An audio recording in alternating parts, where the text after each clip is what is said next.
Ang debosyon at pagmamahal natin sa batang si Santo Niño ay nakaukit na sa puso ng bawat Pilipino. Diba makikita natin yan sa bawat kapistahang nagdaraos saan man sa lupalop sa mundo o sa ating bansang Pilipinas.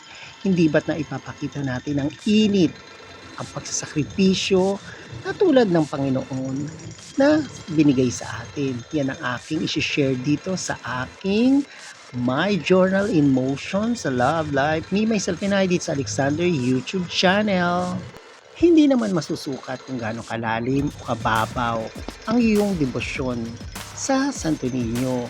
Pero kung dumarating ang kapistahan, ito'y mararamdaman mo dumadagundong sa sulok o saan mang sulok ng kapuluan dito sa atin sa Kamaynilaan o sa mga probinsya man.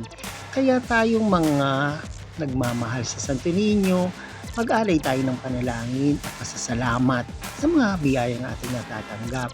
Katulad ng ating pamilya o ng ating mga mahal sa buhay, sineselebrate natin ito, hindi man yun sa regular na kapistahan, yung namimiesta ka sa mga bahay-bahay. Pwede mo din itong i-celebrate bonding with the family, pasasalamat dahil sa mga biyaya nating natatanggap.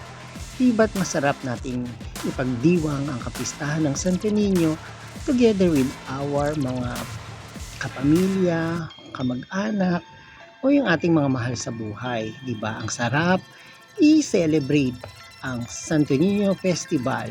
Hindi man yung ating nakagawian, yung tradisyonal na kapistahan sa mga baryo o dito man sa Kamaynilaan. Basta kasama mo ang iyong mga friends and family na nagse-celebrate nito, kinalulugdan na yun ng ating mahal na poong Santo Niño.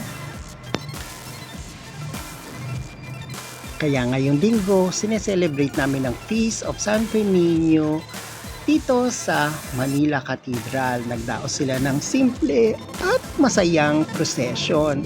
Kaya ayan, ating tunghayan ang kanilang maliit at payak na selebrasyon sa Feast of Santo Niño dito sa Manila Cathedral.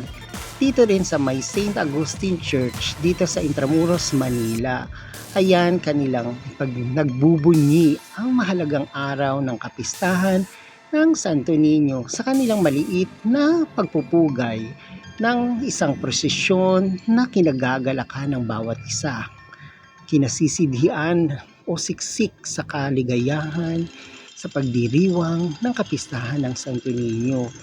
Diba? Sa mang sulok ng Pilipinas, sineselebrate yan ng January 20. Kaya eto, nakiselebrate kami dito sa Manila Cathedral sa kanilang simple at payak nga na pagdiriwang. Diba? Ang sarap alalahanin ang pagdiriwang ng Santo Niño ay nakakukit na sa ating mga Pilipino. Ang saya na naidudulot natin ito, binabalik natin ng pasasalamat sa mga biyayang ating mga natatanggap. Bawat isa sa atin ay naghagalak ting dumarating ang kapistahan ng Santo Niño. Kaya kayo, i-share nyo din kung ano yung mga napuntahan yung mga procession o kapistahan ng Santo Niño. Hindi ba't ang saya-sayang i-share ito? Katulad dito sa aking YouTube channel, sinishare ko ang pasasalamat at kagalakan sa kapistahan ng Panginoong Santo Niño. O ayan, wala na naman akong yaman na maibibigay sa inyo, pero meron akong maiiwan sa inyong magandang kahit kapupulutan nyo ng aral para kahit papano naman ang buhay natin ay gumaang-gaang-gaan. O ayan, thank you for watching and happy fiesta!